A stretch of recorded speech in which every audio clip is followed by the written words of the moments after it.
Okay, we're live, but we got to let it breathe just for a moment. Let's make sure we got Facebook with us here, and we will get this party started on a Thursday night, early June, first Thursday in June. Welcome in, everybody, to the Huddle Up podcast, presented, as always, by Mile High Huddle, powered by Blue Wire Pods. I'm your host, Chad Jensen. With me, my fellow football priest, the deputy editor of milehighhuddle.com. He is Zack Kelberman. Zack, we got a couple of pressers to go through today from KJ Hamler and Malik Reed.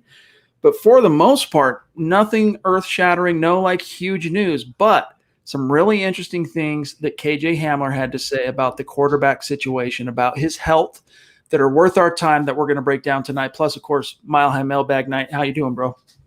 Doing pretty well. Another day where the Broncos didn't acquire Aaron Rodgers, and we're just moving forward with the quarterback competition. And like you said, Teddy Bridgewater is doing some things in Broncos practice that's catching some eyes, and Hamler, as long as he's on the field catching passes, I think what he has to say is noteworthy.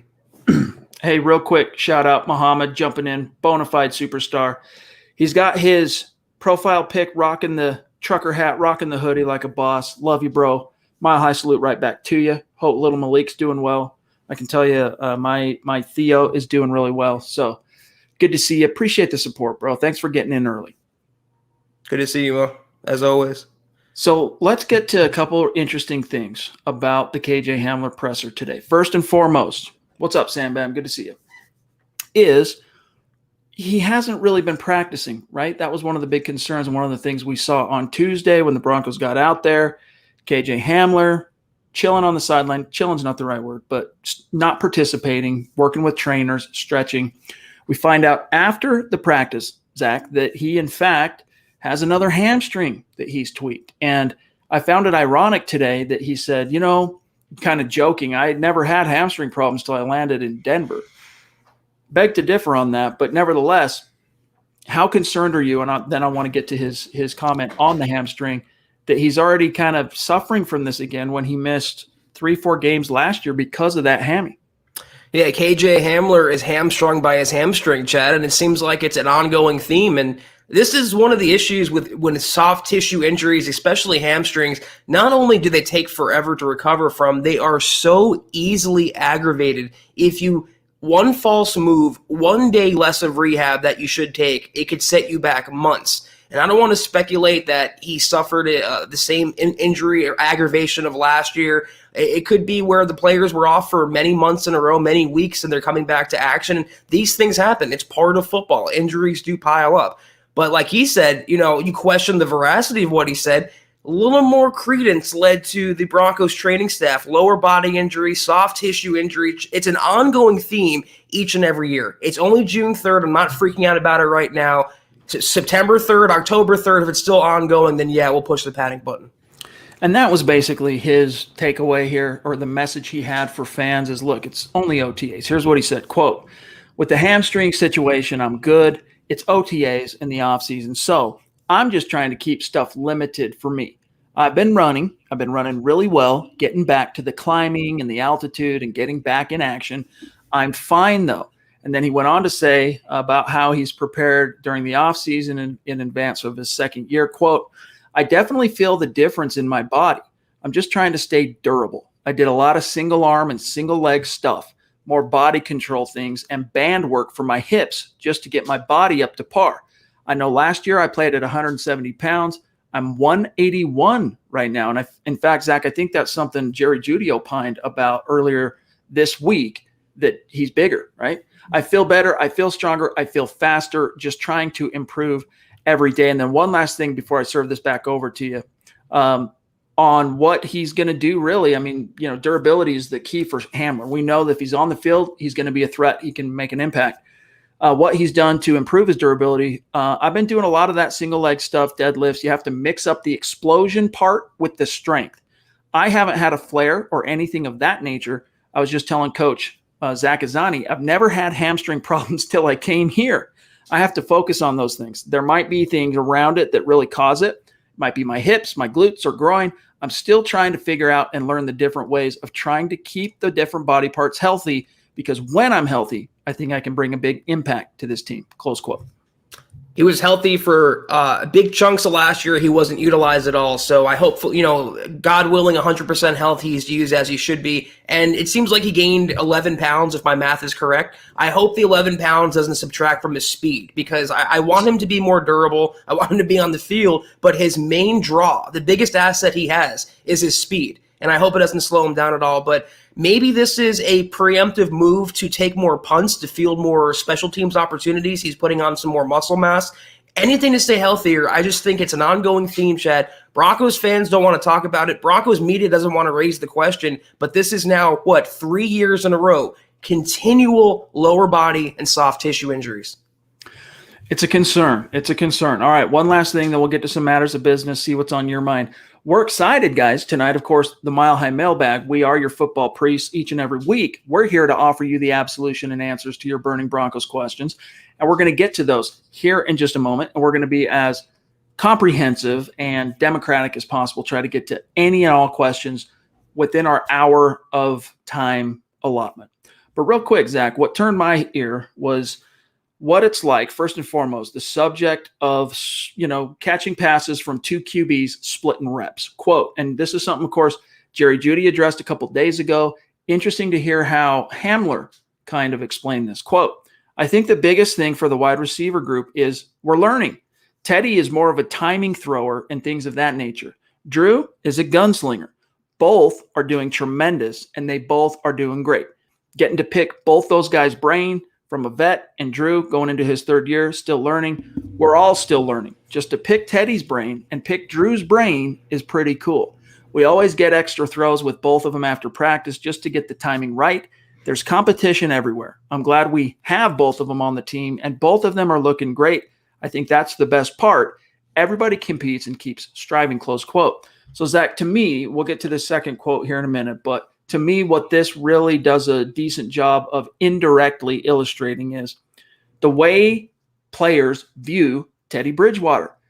Despite the fact that, he's, 7 years in the league, under 50 starts, if I'm not mistaken, off the top of my head, he's viewed in through a much bigger lens. He's almost viewed like some, long-term proven multi-Pro Bowl veteran because of that leadership moxie, that it factor, whatever you want to call it, that he has on the intangible side, which are really, they're bona fide true assets he brings to the table.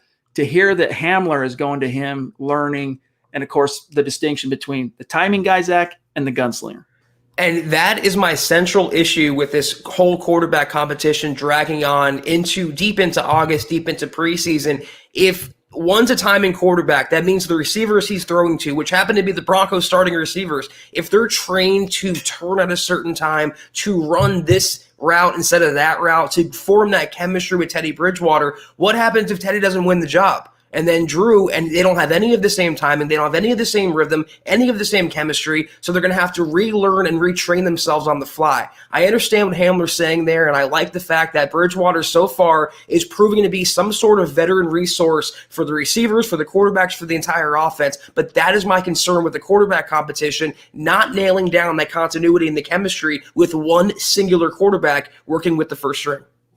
It is definitely the downside to having it's one of the couple of downsides to having a open competition for first string quarterback in the offseason that bleeds into camp, that bleeds into the preseason.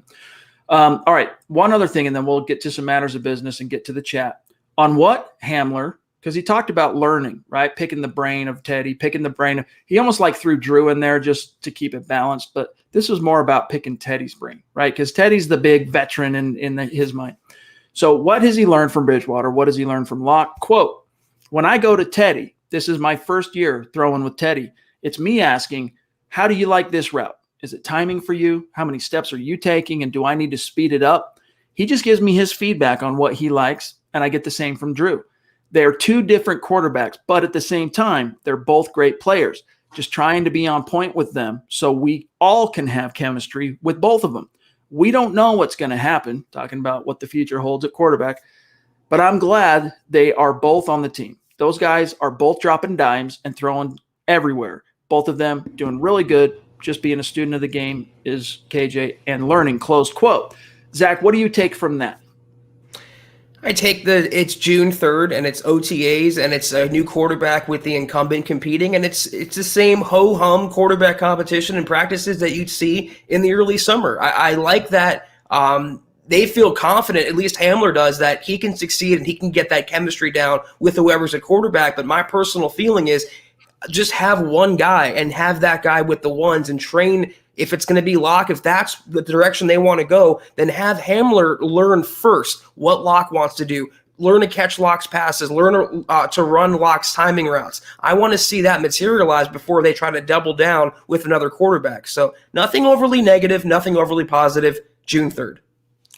Hey, shout out to George Newton jumping in early with a super sticker that has a message I'm trying to interpret here, coming soon. I'm not sure what's coming soon. But, George, we appreciate your support every single night. Every single night. It all adds up. Excuse me. It all means a lot. So thank you, George, and appreciate you being with us, buddy. Maybe he meant the podcast. Waiting for it to start. What was the timestamp, John? Maybe that's the interpretation cue there. But, George, thank you, George. The man. Yeah. He says, yeah, that's what it was. All right, guys, we got a lot more to get to. We'll get to your questions, your comments, the topics that are on your mind. Maybe we just need to help you exercise some demons. But, Zach, make no mistake. OTAs are happening. That excites guys like you and I think it excites a lot of fans too.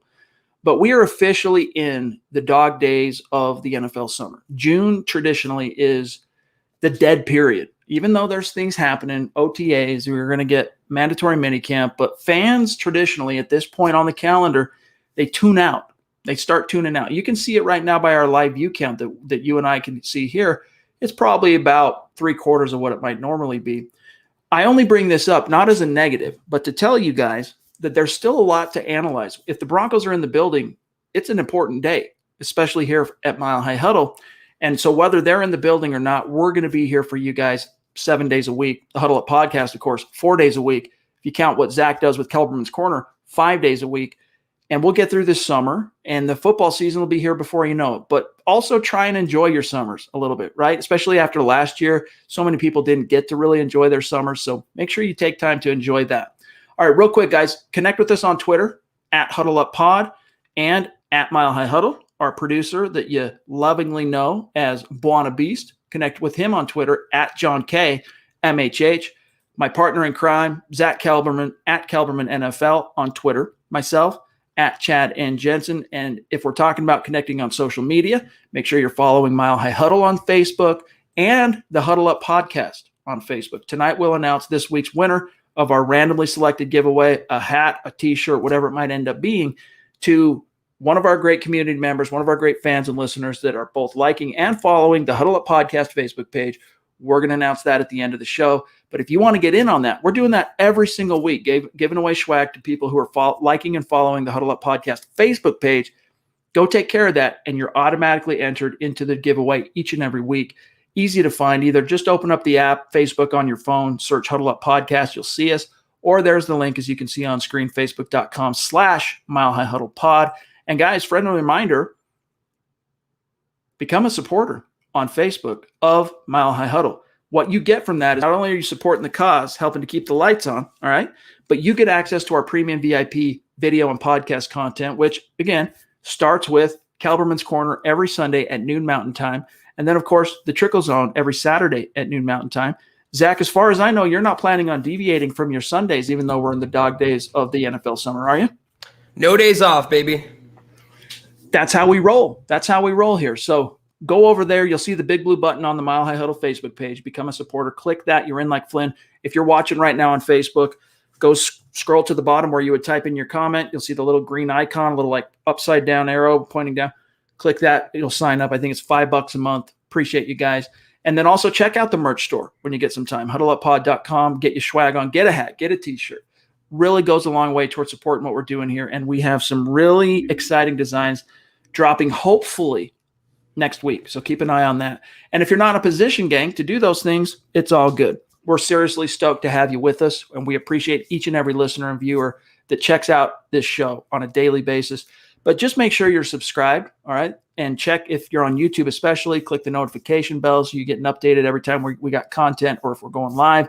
And the other thing here, guys, number 2 is like the video. If you're on YouTube or Facebook, if you want to help get this content in front of those tens of thousands of Broncos fans. I mean, MHH is big.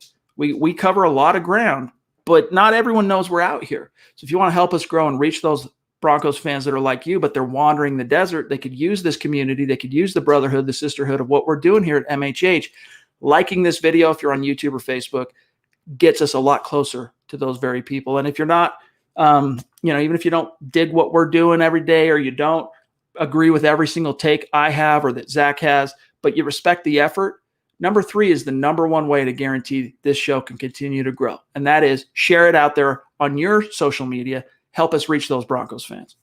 All right, Zach, before we dive into, well, let's just start. Let's grab the Black Knight. By the way, Black Knight, Jeremy, I'm not sure. Wow. I just saw the figure here. Judas Priest. Thank you so much, Jeremy. Does the name come from, no, I guess that's the Dark Knight, right? Batman is the Dark Knight. I'm not much of a comic book guy, but I heard some shade on the new Batman that's coming out soon. The Batman that has the dude from the Twilight series as the new Bruce Wayne. It's not Ben Affleck anymore. It's this other dude, Pattinson. Yeah. Yes. I heard that it's a crap show, that the new Batman is just a blithering joke. So we'll see, but I'm curious, Jeremy, if that has anything. I don't think it does. I think you told me once it has something to do with video games, but dude, thank you so much for that generosity and the support. I mean, that's 2 weeks in a row with you top roping it. Come on the show last night, help do some heavy lifting with helping to provide us some content and some good conversation. And then he chimes in, Zach, here to say, thanks for having me on yesterday. It was fun. I forgot to ask this yesterday, but would you have deconstructed this team post Super Bowl 50 and traded players for picks like Miami? Zach. First of all, Black Knight is a movie with Martin Lawrence that's hilarious. Not a lot of people have heard it. Yes. It's a really, really good movie. And second of all, Chad, The Dark Knight with Christian Bale and Heath Ledger. To me, I'm not a huge Batman or superhero guy. That is the best Batman that there is. I don't know, though, to get back on point here. First of all, again, Jeremy, thank you so much. Super Chat God, you are incredibly supportive, and we're so appreciative. I don't know. I mean, right after, so 2016, or when the Broncos started losing, like in 2018, 2019, I don't understand the context of the question. Well, I think what he's saying is you won it all, and you had a old quarterback that you knew was going to retire. The odds of repeating were pretty dadgum slim. But you just drafted a quarterback in the first round, though, and you were pretty much a win-now roster aside from that. Well, but after the Super Bowl. So remember, if we look at the NFL calendar, the way it unfolds chronologically, the Broncos missed their if they were going to deconstruct and trade away assets from the Super Bowl 50 squad, they missed that window in March, right, when the free agency period opened, and then lost Brock Osweiler. He defected to Houston and all that, and then went back to the well to draft Paxton Lynch. So would I have deconstructed the roster? No, because there were so many pieces there. I would have held out hope at least 1 year to see, hey, man, we lost Brock. Dang, well, there goes that plan. Let's see how quickly we might be able to get this Paxton Lynch up to speed.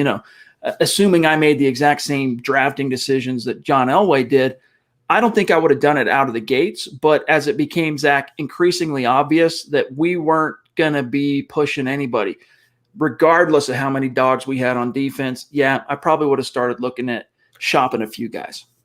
The thing with Miami, though, that's a unique situation because Brian Flores and the new management there, Chris Greer, had to clean up the mess left behind by Adam Gase. And he's a culture killer. He's a franchise cancer no matter where he goes. Look at the Jets now. And Robert Saleh is doing the same thing that Brian Flores did. So I probably wouldn't have deconstructed the team for the sake of deconstructing it. I would have tried to keep winning and piling on that success in the Super Bowl, regardless of Peyton Manning retiring. Man, if we could have just got that 5th year. Remember, Peyton signed a 5-year deal in 2012. Ended up playing out 4 of them. If we could have just got that 1 more year, even at half-mast Peyton, Lord knows what could have happened. Pobby jumping in with the message. Good to see you, my friend. Hope things are okay and improving for you. She says, MH. And by the way, Zach and I, John, we see your support. You've been supporting all the shows for the last week. We see that. We really appreciate you. She says, MHH family cares about each other. That's what I love. Thank you, everyone, for being so nice and caring.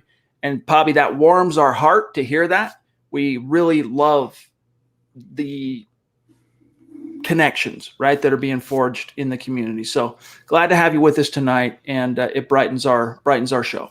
Chad, I got to be honest with you. Since we started doing Super Chat and doing live podcasts, what blows me away, the most impressive thing to me is not necessarily donations or any certain monetary amount. It's the community that's been forming around us. It's the tight-knit, almost family vibes and family atmosphere everyone shares. Everyone talks to each other off pod, on different social media platforms. Everyone cares about each other's personal lives, situations, especially through the pandemic. I mean, the bonds and the friendships everyone has formed in this community, guys, blows me away personally.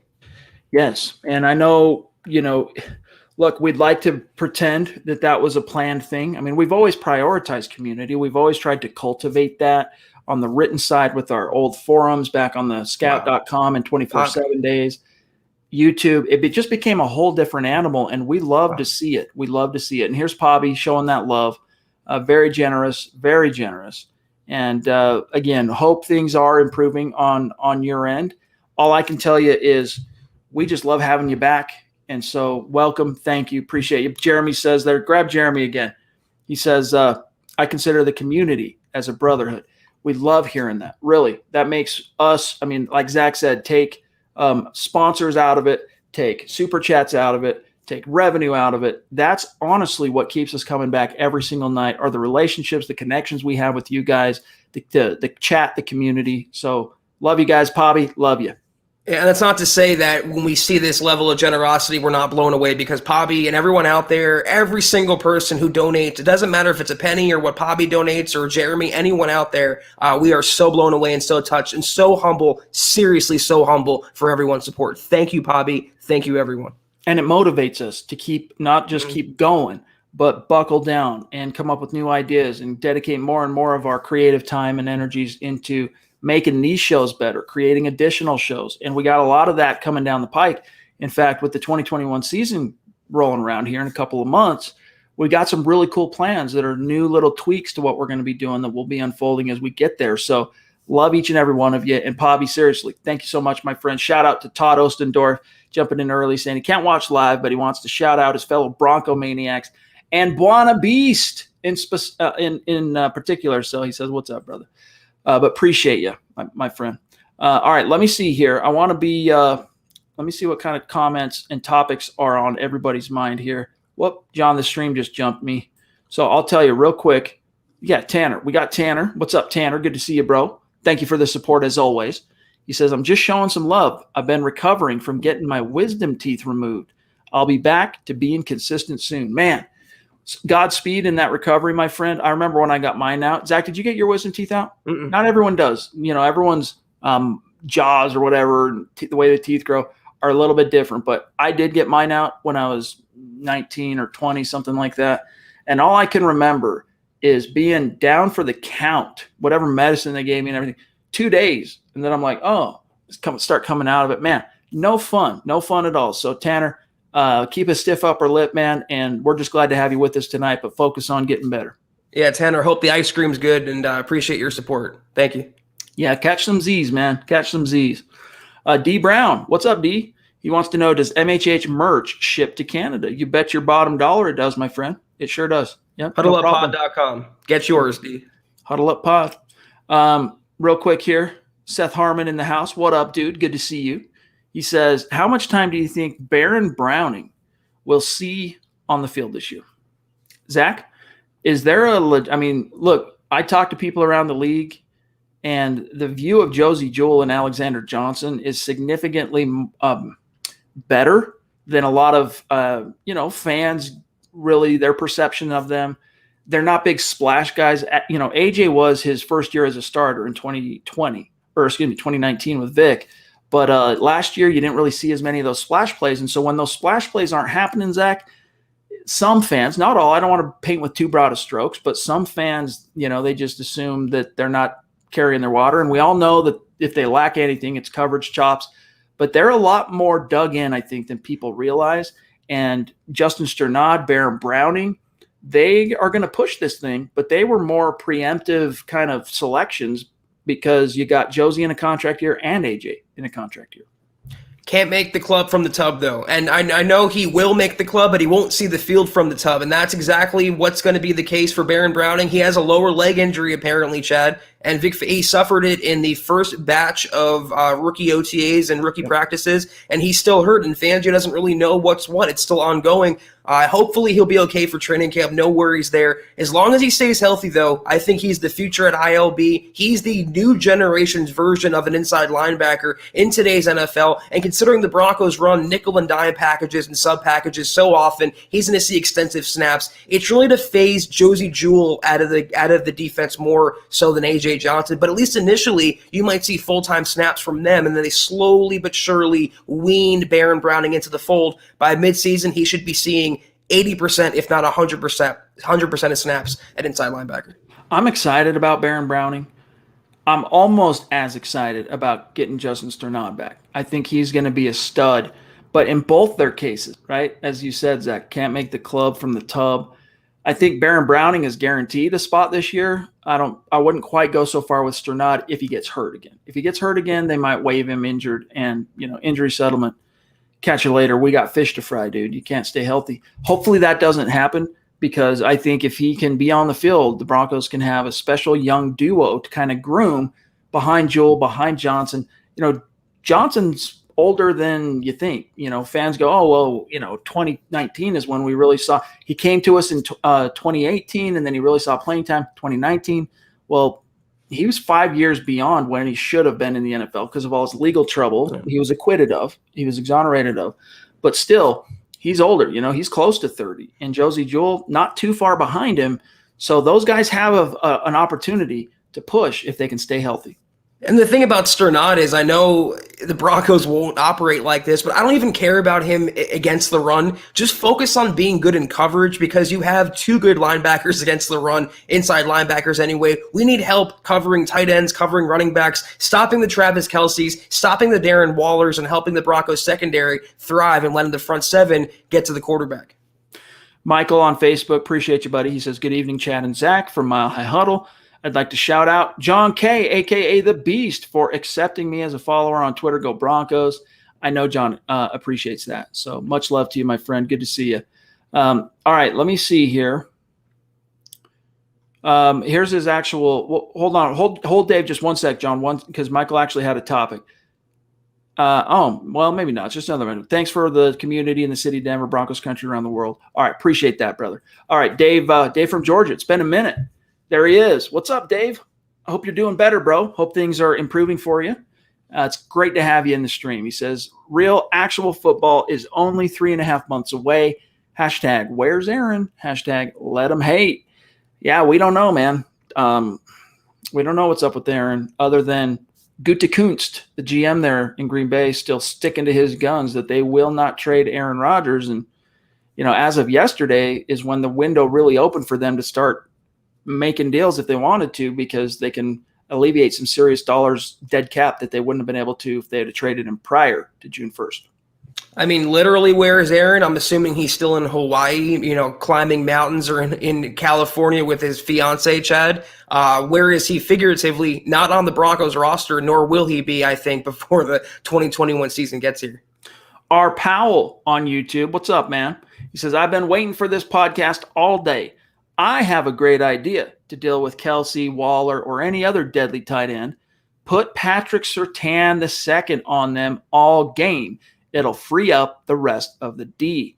Really interesting idea, and it's actually a topic I want to say, Zach, we explored multiple times, but as recently as Monday night, there's kind of this buzz underground that could be kind of a carved out role for him initially as he's learning the ropes and kind of sowing his oats and, figuring things out, that they'll bring him out onto the field as kind of a matchup DB. You need to because he's long. He's 6'2".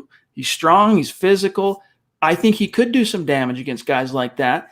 But the problem with that is it's not so easy to just say, all right, we're going to put Surtain on whoever the tight end is, because that throws off everything else. It all has to weave perfectly within the scheme. But don't be surprised, Zach, to see PS2 doing just that, and Vic Fangio, if some of the buzz and rumors we're hearing end up being true, utilizing him as kind of a newfangled, not a matchup safety, but a matchup DB? Well, let's start on a smaller scale. Let's see in week 1 if he can cover Evan Ingram one-on-one. He's a caliber lesser of a Travis Kelce or Darren Waller. That's a really tough assignment for a rookie, for any player, Chad. Pro Bowl cornerback, all-pro cornerback to cover a Travis Kelce one-on-one. I mean, not a lot of players in the NFL, if any, can do that. And I wouldn't want the Broncos stunning Surtain's development by putting him on these players against the Chiefs, let's say, or against the Raiders, whoever, and they get burnt and the offense adjusts and they exploit Patrick Surtain. I want his development to go smoothly this year. He's a luxury for this defense, Chad. If you want to stop these pass-catching weapons, that's why you signed the cornerbacks that you signed. That's why you paid Shelby Harris. That's why you brought back Von Miller. Get to the quarterback, and you don't really have to worry about the Travis Kelce's, and let Surtain kind of come along on his own and not put too much on his plate. I don't want DeMarcus Walker 2.0 with PS2. Nathan Brown says on YouTube, I'm going to put my money on Bridgewater winning the competition unless Locke turns the page quick. He might. I don't see that happening. I do think Locke ends up starting the season off, and I think he's going to do well because of the competition and other factors. But if you're right, Nathan, and Bridgewater ends up getting the nod, I'm not going to trip too much on it because I think this team can still win some games with Teddy. You're not going to have as much of a ceiling. You're not going to have as much room to grow with Teddy in terms of yards, stats, numbers, points. I mean, you're going to be you'd be lucky to be 21, 23 points a game, lucky. And you know, with the way how bad things have been over the last 5 years, even that, you're like, we'll take it, right? But still, the one thing with Locke, for all of his warts that he might have or displayed, especially last year, as he continues to develop, Zach, is he's got that ceiling. You know, he's got the talent within him. If these coaches and his consultants and his mentors like Peyton Manning and Jordan Palmer and the different people trying to help him, if they can figure out how to harness that raw potential, he has the talent to be a bona fide top 10 stud Pro Bowl caliber guy. And I think those type of days and even projecting anything like that for Teddy, I just don't see it, man. I don't see it anymore.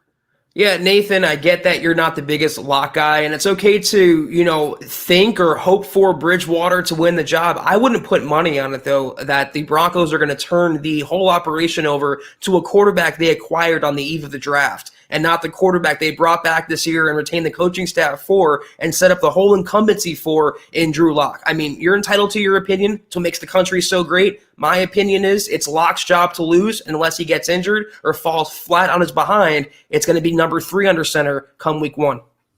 Shout out to The Brainstorm, one of our newer superstars. Really appreciate the support, my friend. Thanks for being with us. He says, showing some love. Really appreciate that. And then also we got Zeus making an appearance coming on down from MHH Mount Rushmore to spend some time with us mere mortals here in Broncos country. Stu, what's up, dude? Stu's going to be on the show again. Where'd my phone go? I don't know what I do with my phone.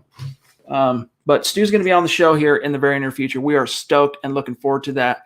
Thank you for your generosity. Thank you for your support, as always, my friend. And we just can't wait to talk to you again. Yeah, Stu, how's the weather up there? Pretty cold, huh? From Mount Olympus up in the sky. Appreciate you so much, Stu. Thank you so much. All right.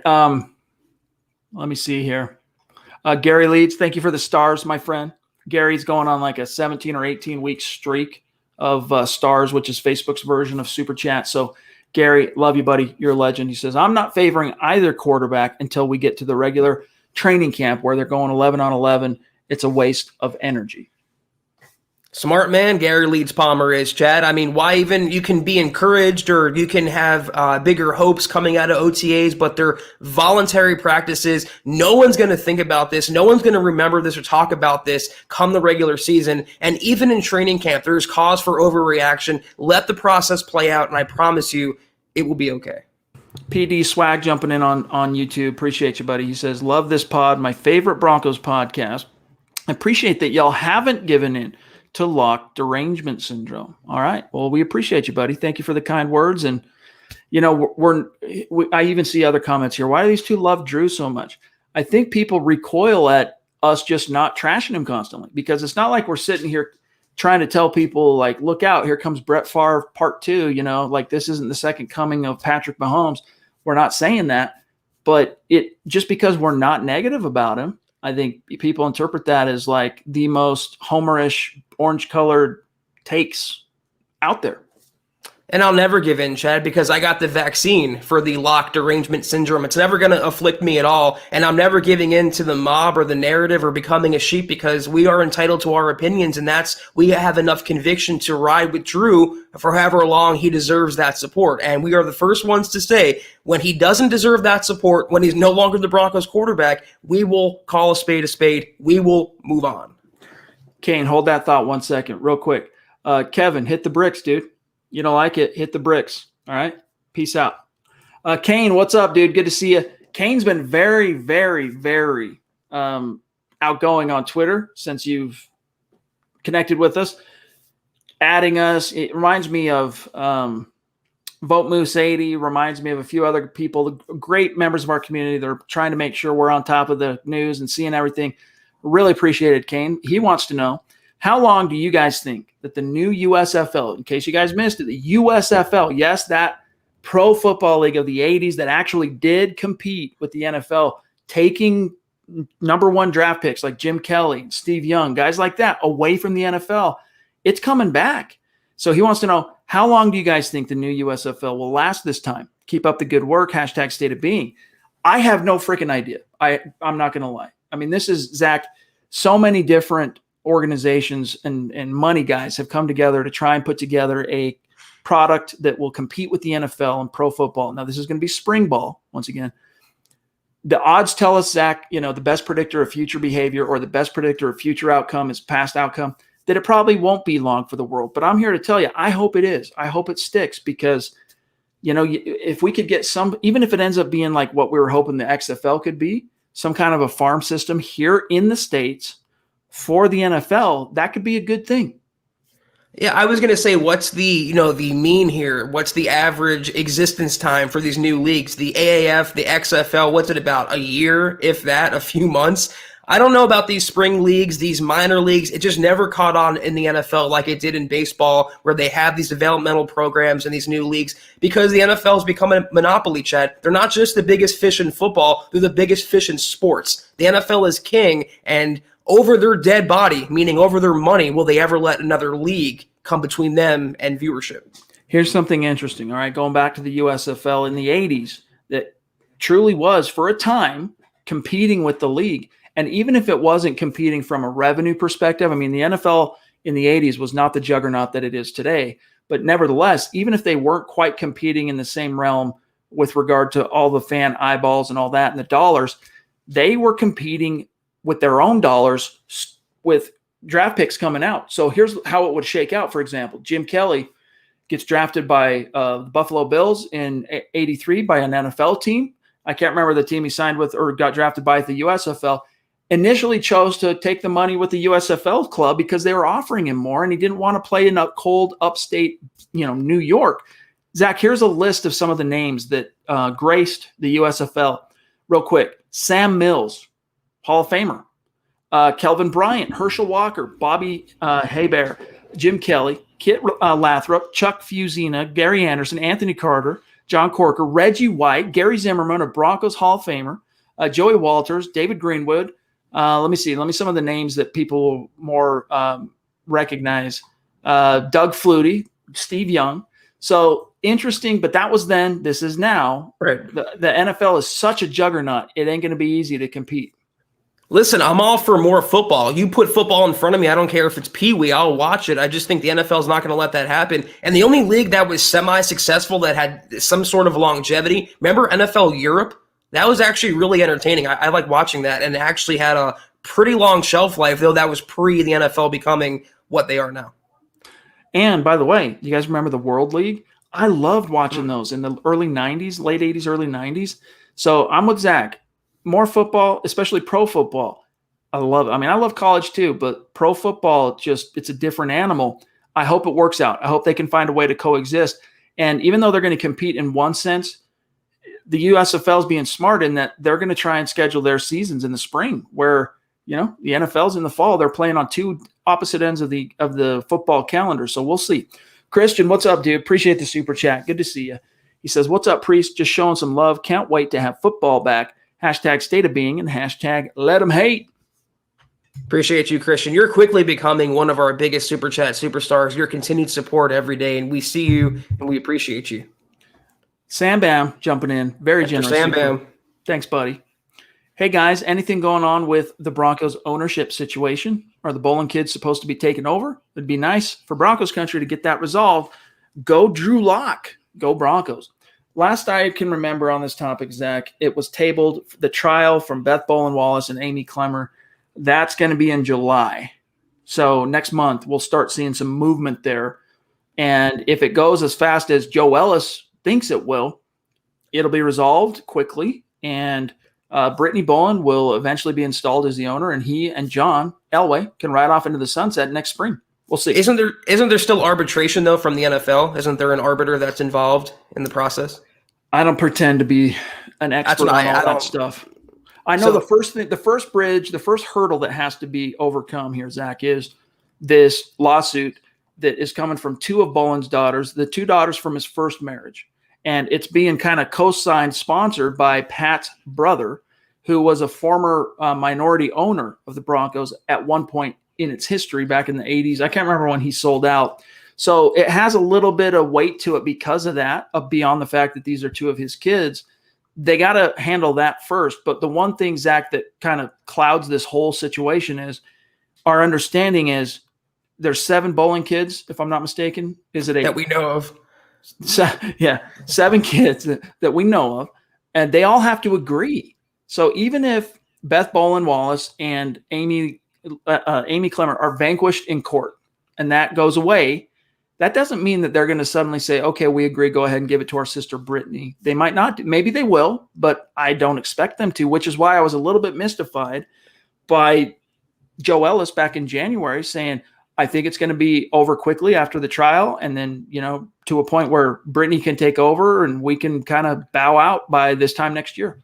Yeah, I don't pretend to know all the legalese involved, all the aspects, the technicalities and this and that, but my personal theory is maybe everyone involved, from the ownership to Joe Ellis and the Bolins, they're seeing how this season, in a return to normalcy, considering all the revenue they lost last year with the pandemic, they couldn't sell out the stadium, they didn't have the same income stream. They want to see if the Broncos, how profitable, how valuable are they in a normal year, and then go from there. I think that could be a strategy going forward, but there will be lawyers, and it will be an extended process. This is not going to, I think, end anytime soon.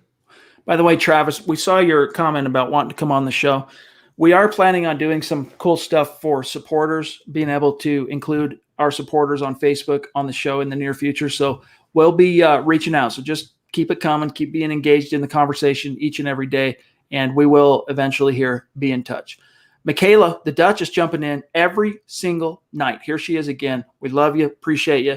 And she's saying, to the topic of our community, we are family, hashtag MHH. And Michaela, hope we get to see you week 3.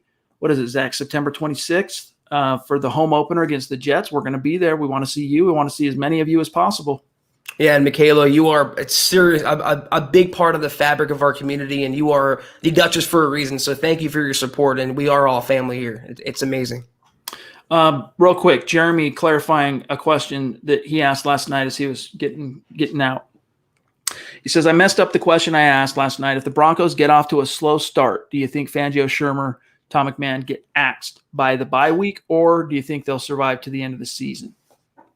Tom McMahon's never getting fired. I've resigned myself to that fact already. He has total immunity for as long as he wanted in Denver.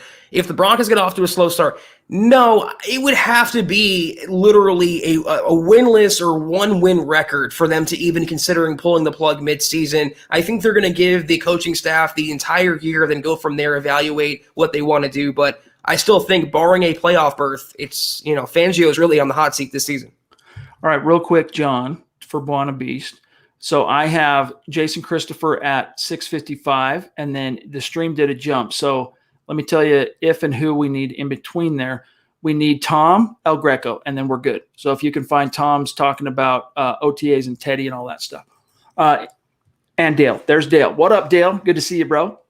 we're looking forward to having you on the show next Wednesday. It's going to be a gas. Thanks for your support, bro. He says, all this talk about Teddy Burp. Sorry, my eyes aren't so good anymore, even with the glasses on.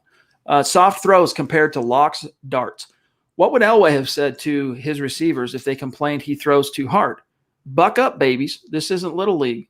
The Locke derangement syndrome is insane. So maybe there's been some shade out there. I haven't seen it. Maybe fans are complaining that, Drew's throwing it too hard. That's half his problem. No tact, no finesse. He's just trying to throw a friggin' marshmallow through a battleship all the time.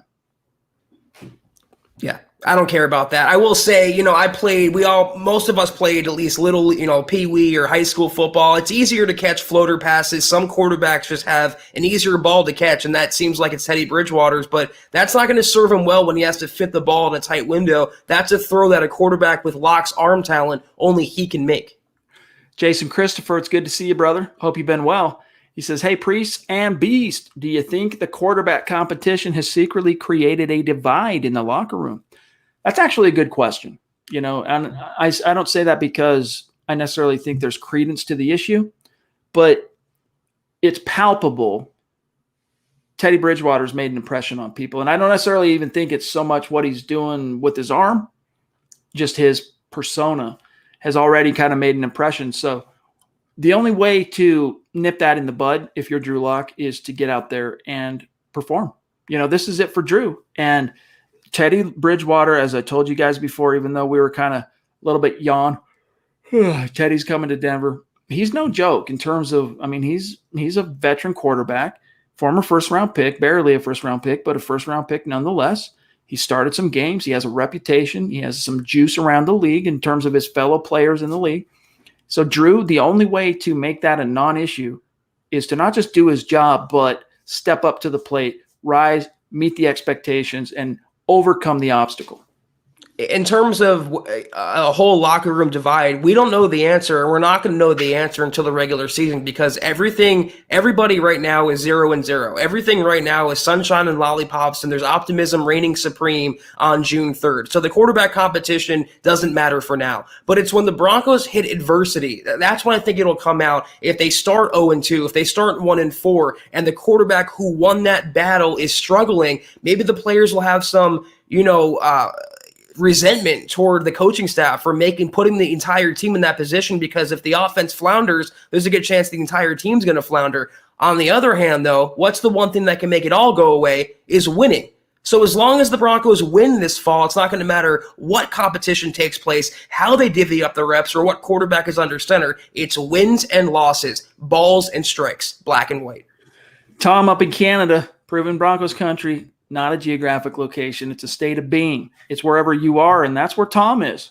Appreciate you, bro. He says, do you think Locke is being conservative in OTAs, giving an advantage to Teddy? Hope Locke hasn't changed his gunslinger mentality, which made him more dynamic. Look, here's the thing. We've heard kind of competing buzz on this topic. On one hand, we heard earlier this week, for example, from Benjamin Albright, that Drew is kind of just making his hay with the short and intermediate part of the field. But then we hear from KJ Hamler today, calling him a gunslinger. So which is it? I think that Drew, as we talked about last night, a lot of the big plays you're going to see, a lot of the big plays Drew's going to make, you're not going to see, you're not going to hear about because it doesn't fit a specific narrative.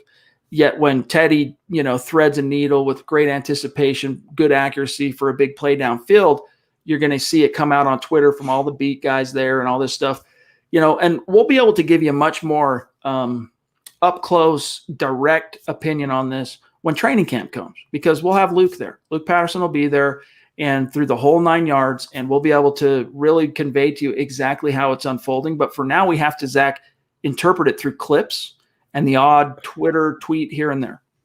Here's the thing, though. Last week, Locke threw a pick in OTAs. Everyone's saying he's too aggressive and he's too much of a gunslinger, and now he's being too conservative, apparently. And I know, Tom, you're more on the Drew side here, but this is the epitome of how Locke can't win in the fan base's eyes. No matter what he does, what approach he takes, he's always going to get criticism, and that's very unfortunate to me. All right, we are at 49 minutes, so we got to kind of rapid fire because I do have to keep this one pretty tight tonight. So let me jump down here and grab Sean B. What up, Sean? Thanks for being with us, brother. What do you guys think about a possible 18-game schedule in the near future? State of being, let them hate, Denver Broncos for life. I don't think that's anywhere in the near future. I really don't. Because the players really raged against that. The only way that NFL was able to get them to come to the plate, Zach, was, the veterans who were vested, their game checks that they got increased by 1/17. They got an additional game check. And finally, they're like, this isn't going away. The owners keep trying to strong arm us on this. All right, let's do it. If it ends up playing out well for the league, this 17-game schedule, if it doesn't usher in a calamity of increased injuries, whatnot, the wear and tear, the war of attrition that is the league, maybe at some point it's 18 games, but I honestly hope not. That's just too long. It's just too long. Well, I read Peter King's column earlier this week, and he said by 2030 he predicts the NFL will have an 18-game schedule. I think it's going to happen, Chad, before that. This is the way the NFL is going. If they can wring any dollars and cents out of the sport, the NFL shot callers, the commissioner, the owners, they're going to do that. So I believe 18 games is inevitable, and what they're going to probably do is cancel the preseason. So no preseason, 18 games. They don't care about the players' health. They don't care about the players' safety. They care about money. It's the bottom line. Dale says Green Bay already has a first-round quarterback in their pocket, Jordan Love. Why trade for a guy like Bridgewater and tank to draft another? I've not heard in any of the rumors, some of the wild ones and some of the more credible ones, Teddy really mentioned amongst the capital that the Broncos might have to be willing to give up to get Aaron Rodgers. Because look, if Aaron does get dealt, whether it's to Denver or somewhere else, the Packers, as you say here in the first part, Dale, they have their succession plan. They have their plan B. That's Jordan Love. And they'll go with him and let Blake Bortles or whoever else they might end up acquiring, if that's how it shakes out, be that credible, fail-safe, let's hope we don't have to break glass here and use this guy. So Teddy is in Denver this year no matter what. Whether he's starting or holding the clipboard, Teddy's a Bronco in 2021. And to answer your question, Dale, it'd be the same reason the Broncos traded for Teddy, because they have a young quarterback and they want that veteran on the roster as a mentor, fail-safe, bridge, whatever. That's the impetus, I think, for that acquisition of Bridgewater in Green Bay. The NFL, as John points out here, could really use a farm system. It bore some fruit. I mean, Devontae Bosby, Mike Purcell, Broncos picked them up. They had been out there. I mean, even Purcell had played for Fangio at previous stops on his NFL, resume. If they don't go to the AAF and play that spring, I'm not sure the Broncos signed Purcell. I know they wouldn't have signed Bosby, who also had history playing with Fangio in Chicago. Maybe they still would have. I don't think so. So a farm system of some sort, if it's honestly in the NFL's best interest. I know they worry about, careful what you wish for and actually creating a juggernaut that could truly compete with them. That's their biggest fear. But if they look at it from how it benefits us, I mean, look, the USFL is not going to be able to this isn't the 80s.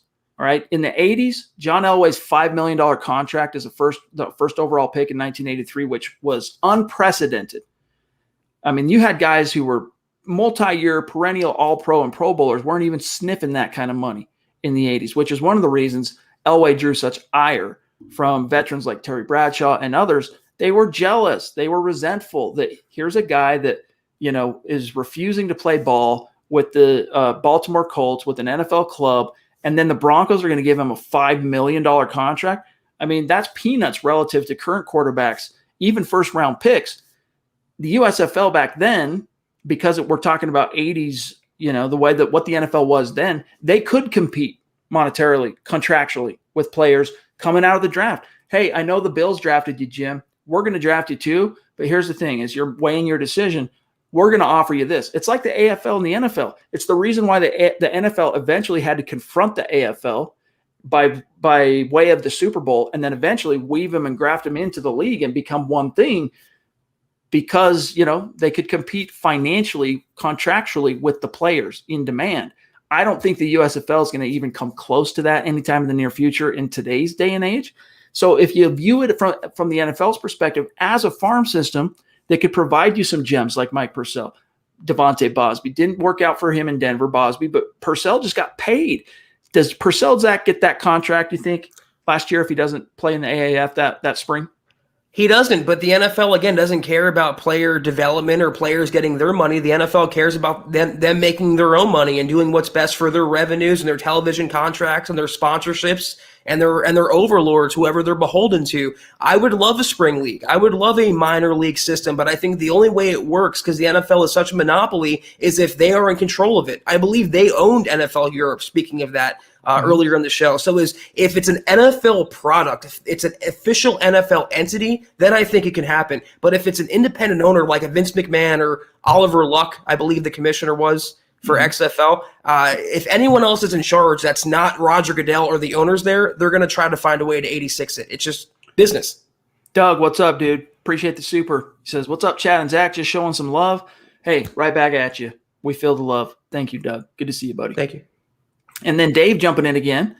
Appreciate you, bro. He says, thanks for the kind words. Having a good day today. Had a birthday dinner at my folks' place. Ending the day with the best Broncos pod there is. Hashtag Broncos Country, Priest and Beast. Glad to hear that, Dave. Yeah, happy birthday. Is it today or is it a belated? Either way, happy birthday, bro. Thank you, Dave. Free Earth Citizen. What up, dude? I hope the Earth has freed you. Sounds like it has.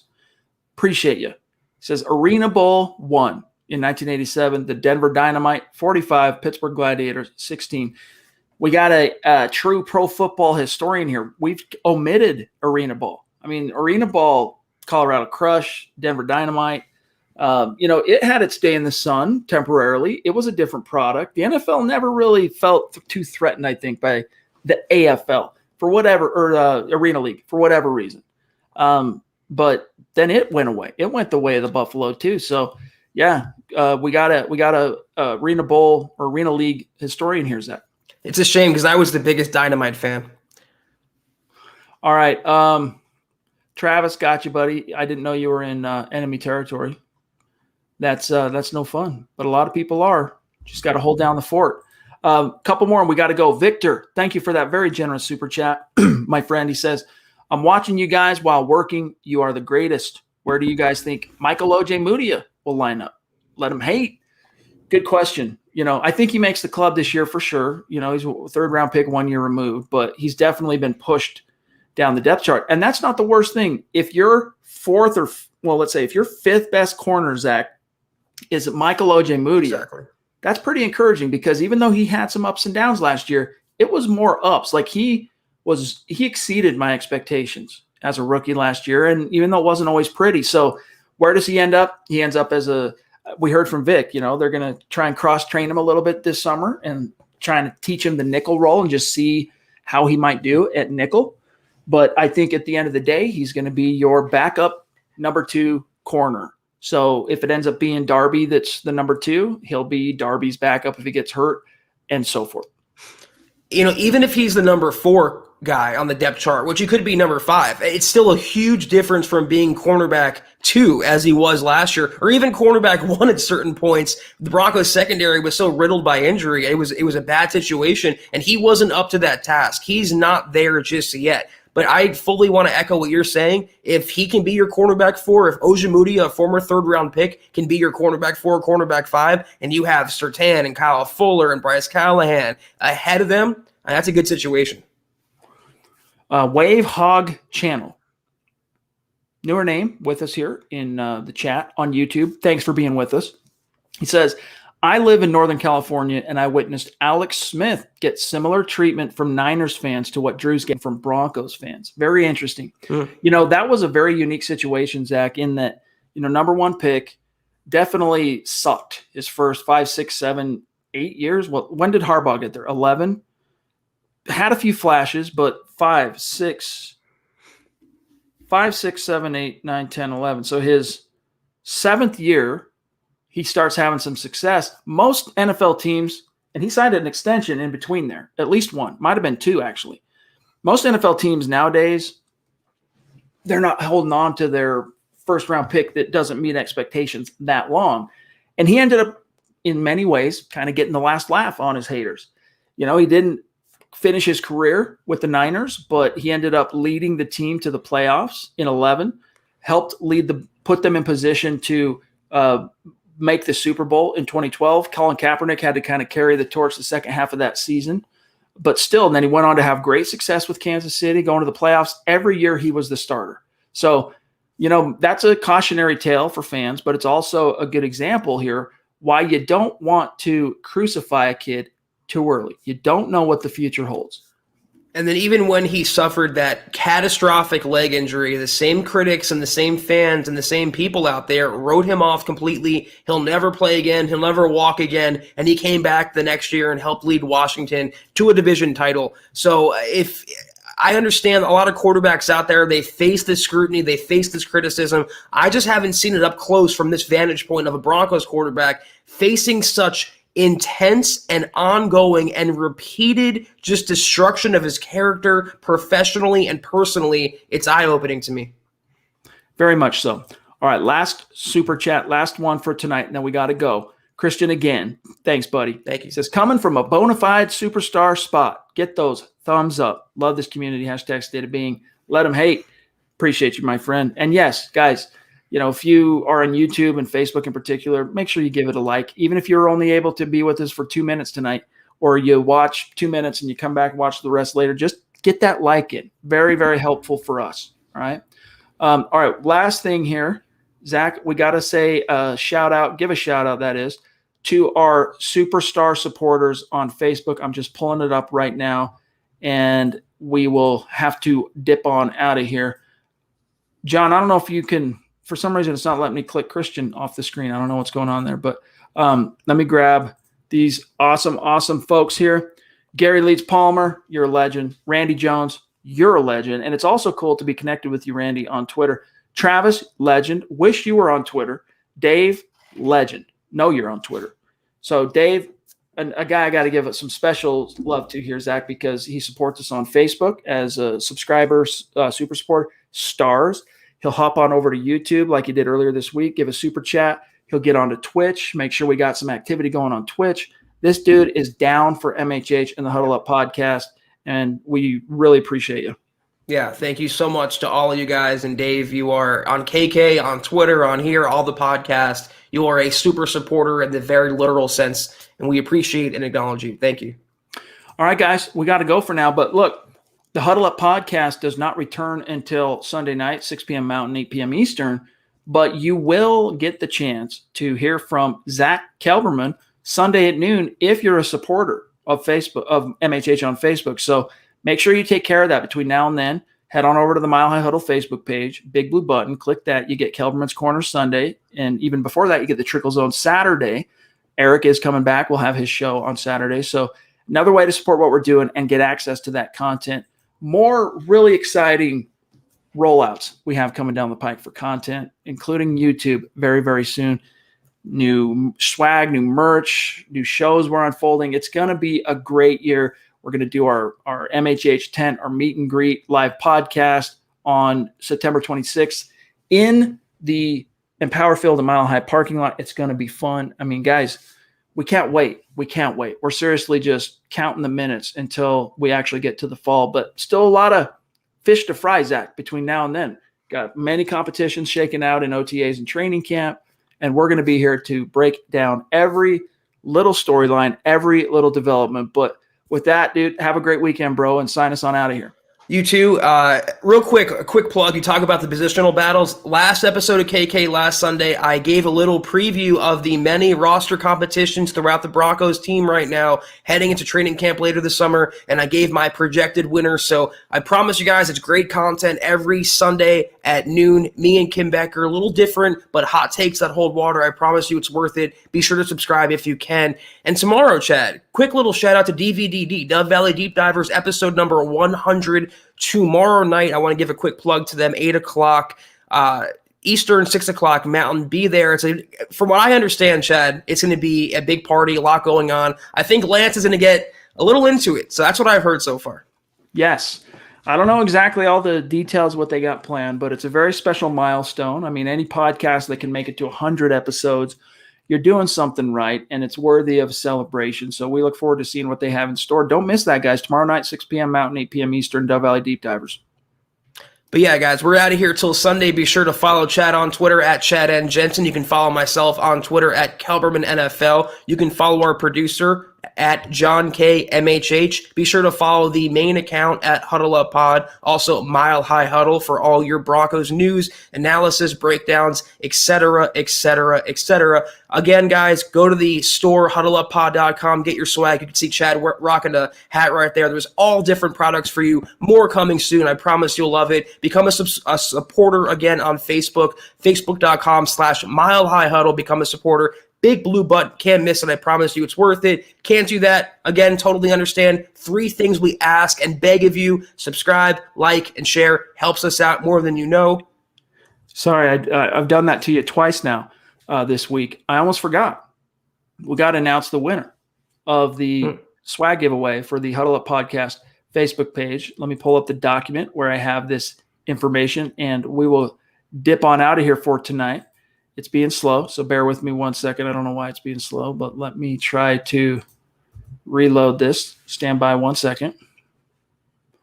Yes, so guys, if you want in on this swag, all right, we're giving away a T-shirt, might be a hat, might be a mug, little piece of MHH every single week to a randomly selected member of the community who is liking and following the Huddle Up Podcast.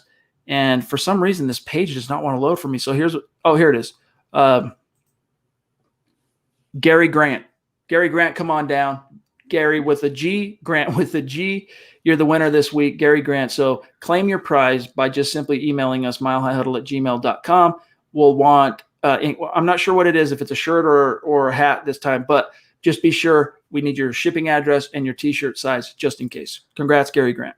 I want to meet Gary without a G. But anyway, guys, we are out of here until Sunday evening, 6 o'clock Mountain, 8 o'clock Eastern. Chad, have a great weekend. I hope your family's doing well with Theo. John, have a great weekend. Everyone out there, have a great weekend. We'll see you guys Sunday night. Take care. And as always, go Broncos.